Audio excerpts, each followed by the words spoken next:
Hello and welcome to my quietus guide for Critical Blow. So what does Critical Blow do, and should you unlock it?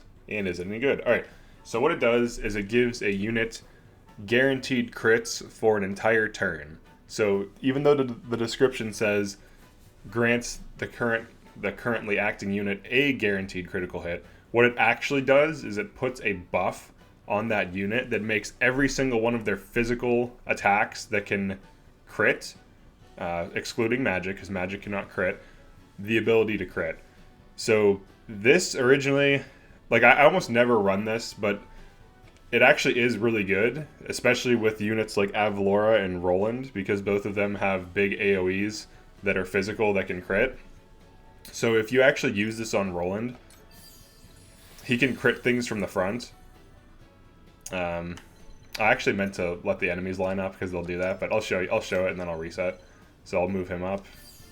So he can front crit up to 5 enemies in a line with Flash of Steel, which is insane. Because for 1 QP, he can deal big damage that he otherwise, normally when he doesn't crit, he'll hit for 150, but when he does crit, he hits for 200 to 250. So he can crit a line, so that's one use case. Avalora could do something similar.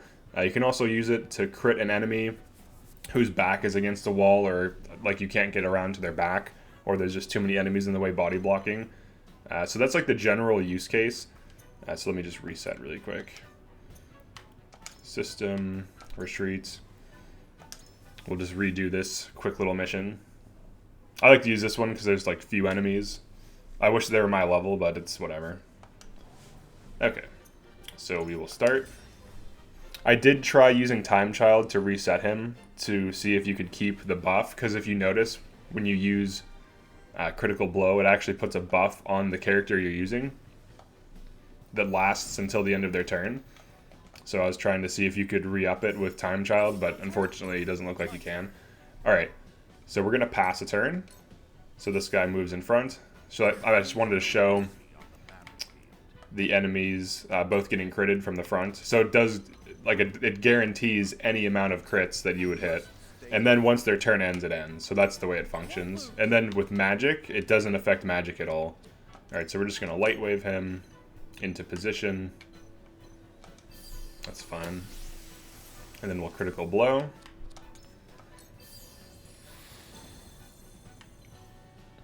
So he can even crit from here because Flash of Steel is pretty good range. I like voice crack. Alright, here we go. Alright, so 2 crits. And then if we look at his status, strikes a critical blow that is guaranteed to hit. So this is something else that's unique about this. It's guaranteed to hit. So if you're fighting a boss or something and you have a 70% hit rate and you use this and you can't get to its back, you can front crit it with 4 dragons with guaranteed accuracy. The one thing this game does is it has, I think it's because of the translation, but it has issues with explaining how things work. So it'll just say something reduces damage without the number, or it'll just be vague. But in this case, from reading this, you can see that it not only guarantees a crit, but it guarantees a hit. So some interesting thing we learned from just reading the description.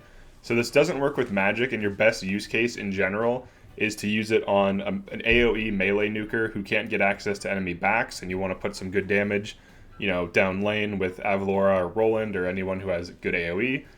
It does guarantee crits, and based on the description of this buff, it also says it's guaranteed to hit as well. So you can't miss, and you will crit, and you will hit, every single thing you hit with the attack gets critted regardless. And then once you end your turn, you can see here that the buff is gone. And then if I, for whatever reason, we'll just let it be Time Child's turn naturally. I'll have him try to reverse time. So because Roland didn't start his turn with the crit buff, it'll just move him back, and he'll just have never had it. So if we turn back time him, it just resets him, and he doesn't have it. So because it happens it happens after his turn starts, and then when his turn ends, he loses it. So it's it misses the time window for for Quahog to maintain it on a unit. Now, if he could, that would be incredibly broken, and you could just maintain 100% hit rate and crits on a unit. So that's quite insane. But that's pretty much it for this video. If you found this useful, definitely let me know. Let me know if I missed anything about the quietus. I don't think anyone else has made a quietus guide, as far as I can tell. Maybe there's like one on Reddit or something, and on like some of those like game journalist sites. But definitely like and subscribe if you like this type of content. I'm going to be making one video for each quietus, and then a quietus guide or quietus tier list where I rank them from like, you know, S to C tier, depending on how useful they are. But yeah, that's it for Critical Blow. It's really good for giving yourself guaranteed crits for spiking something that you want to spike that's back is to the wall, and it's also really good for front critting with AoE melee. It is not good on mages. It does nothing. Magic cannot crit ever. Magic always hits, and it works against resistances and weaknesses, but it can never crit under any circumstances, and that's just the way magic works. So yeah, that's it for this one. Thanks for checking this out, and peace.